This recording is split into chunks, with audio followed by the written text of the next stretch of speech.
শ্ৰীমন্ত শংকৰ হৰি ভকতৰ জানা যেন কল্পতৰু তাহান্ত বিনাই নাই নাই নাই আমাৰ পৰম গুৰু কৃষ্ণ। ৰাম স্বৰূপে জ্ঞানী বোলে মই জ্ঞানশীল কৰ্মে নিন্দ্ৰ নিৰোধিয়া কৰ্ম কৰিল কিন্তু পুনৰ মন বিষয়ত আছে যাৰ যতে চিন্তন ধ্যান কপট আচাৰ জ্ঞান ধৈৰ্য কৰ্ম তাৰ সকলো সে মিছা ইন্দ্ৰ লৈলা মন চলে আপোনাৰ ইচ্ছা যি পুনৰ মন নিৰ্মল ভাল মতে সবে ইন্দ্ৰ বৈশ ভৈলা মনৰ লগতে ৰাম যেনি তেনি মন চলে ইন্দ্ৰক লৈ যেনে জীৱ থাকিলেও দেহ কিছু নয় ঈশ্বৰক অৰ্পি কৰ্মে কৰে ফল ত্যাগ সেহি মুক্তি যোগে যেন পুৰুষ মহাভাগ জ্ঞানক ভক্তিক কৰ্মে সাধে নিৰন্তৰে বিশেষ কাৰণে বোলে কৰ্মৰ শ্ৰেষ্ঠতাৰ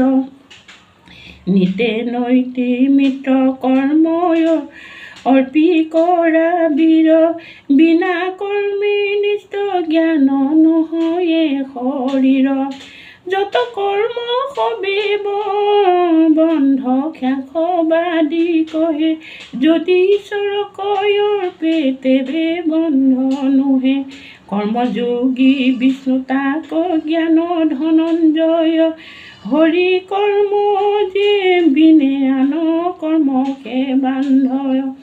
ঈশ্বৰৰ অৰ্থে কৰ্ম কৰিও নিশ্চয় সেই কৰ্ম পূৰ্বৰ বাসনা হবে হয় ৰাম জ্ঞানৰ কৰ্ম দুয়োৰ কহিলো ভেদ তোমাৰ প্ৰশ্নৰ সখি দিলো পৰিছেদ ৰাম আৰু ব্ৰহ্মা বচন বলিলা হেন মতে যজ্ঞৰ সহিতে পূজা ভোজ সজিলা পৰ্বত তপ জপ যোগ কৰি দেৱ পূজে নৰ তুষ্ট হৈয়ে দেৱতাৰ দিটো বৰ অন্য দুহান্তৰ সাধেইটো যুগ দেৱে দেয়ৰ্থক মনুষ্য কৈৰ ভোগ সেই ভোগ মনুষ্য দেহাক দে নেদিখায় অধম নাৰিকতাৰ পৰে চুৰনায়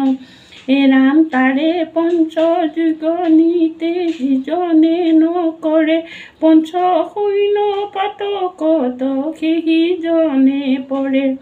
মনুষ্যৰ পাপ পুণ্য অল্পতে হয় পঞ্চ শূন্য জাগ বোলে শুনা ধনঞ্জয় ধ্যান অৰ্ষাৰৱ কহিলে কলসিত পানী আনে সৰ্বাজনী মাৰ্যাদি কি ধানকে বাহনে ৰাম সৰিষা পাতনো ৰান্তি বিশেষ কৰে ধুনা গৃহস্থৰ নিতে পাপ সেই পঞ্চ ৰাম সেই পঞ্চয় ধৰ্ম গোচয় সেই মতে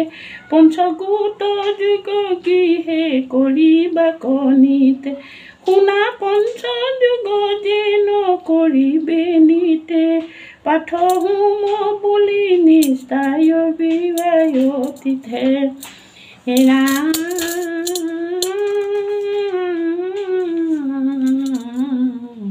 স্থান দেৱ পূজা কৰ্পি অৰ্পিনৰে হোম বুলি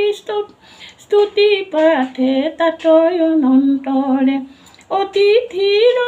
অনেখন ৰাজ কবা কোৱাৰ চিকেগিহে পৰে অল্প খাবে এৰাম দেৱ কণী দিয়া দেহে উঠে ৰন্ধে অননো হে পাপন মাত্ৰ কৰয় ভুঞ্জন এৰাম যজ্ঞ কৰি যিটো জনে অৱশ্যে খাই তাহাৰ যতে পাপ সবে দূৰ যায় এৰাম বৃষ্টি দাৰায়ণে হৈবি জানিবা খাই খাত অনহতে শুক্ৰ ৰূপে পূজা হৈবে জাত প্ৰাণীৰ ব্যাপক কৰ্ম উপজায় পুনঃ কৰ্মতয় যজ্ঞ জানিবা অৰ্জুন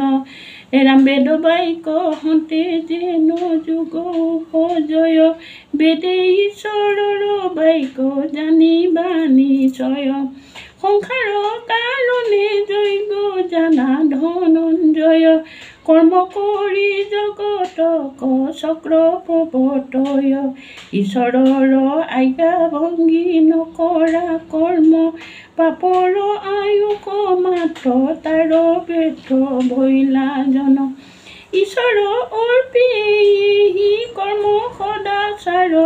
পুণ্যভোগী হৈ সিটো হেৰাইবে সংসাৰ ঈশ্বৰ অৰ্পিবে কৰ্ম সংসাৰ এৰাই যেন দেখি মাতিলা দুগ্ধ গীত হবে কৃষ্ণ ইমানতে থলো।